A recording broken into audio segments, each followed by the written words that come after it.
C'est un vignoble qui a construit sa réputation et son histoire autour de ses vins doux naturels du côté de Banyuls, Rivesaltes et Maury.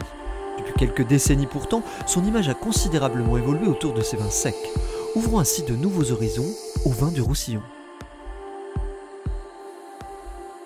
On se trouve dans un environnement très particulier, assez unique à mon sens, parce qu'on est à l'extrême sud de la France, on est à moins d'1 heure de l'Espagne.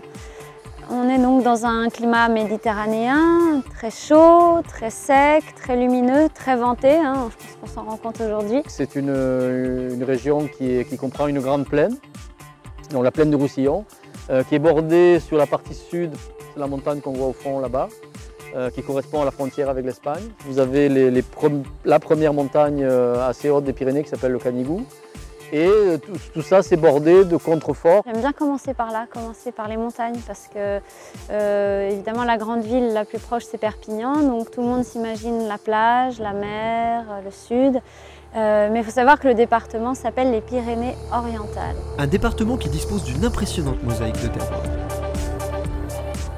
On ne peut pas parler de vin sans parler de géologie. Donc effectivement, au niveau de la géologie, le Roussillon, je pense, fait partie des régions de France, peut-être avec la Corse, qui sont les plus diverses en fait.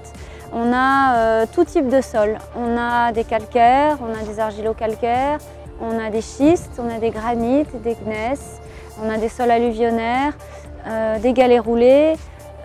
Une diversité qui est très importante, et surtout ce qui est remarquable, c'est qu'on a cette diversité dans un mouchoir de poche, parce que le Roussillon c'est pas très grand en surface. Donc c'est ce qui fait que moi j'aime bien parler dire qu'il y a plusieurs Roussillons, il n'y a pas un seul Roussillon. Le Roussillon il est multiple. Pas besoin d'être sorcier pour voir qu'il y a des terroirs hors du commun dans le coin. De cette diversité de sols, des styles de vins différents et des classifications pour mieux les comprendre. Vous avez un grand ensemble qui est la zone Côte du Roussillon, qui comprend la plaine, d'autres parties un peu montagneuses.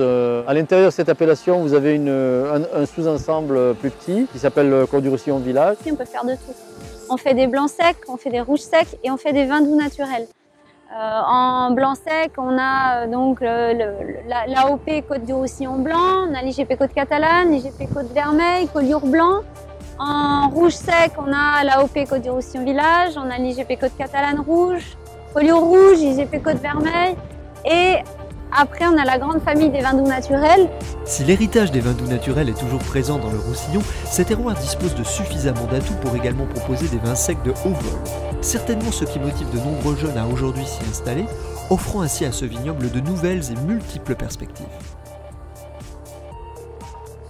C'est une région qui a tout pour attirer les jeunes, parce qu'il y a encore beaucoup de choses à faire. Il y a l'histoire, notamment sur les vins secs, on est en train de l'écrire tous ensemble.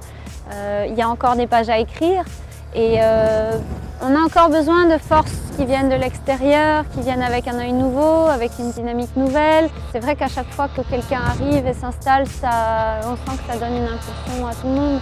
Donc oui, je pense que ça fait partie des régions de France où il y a un potentiel qui est énorme encore.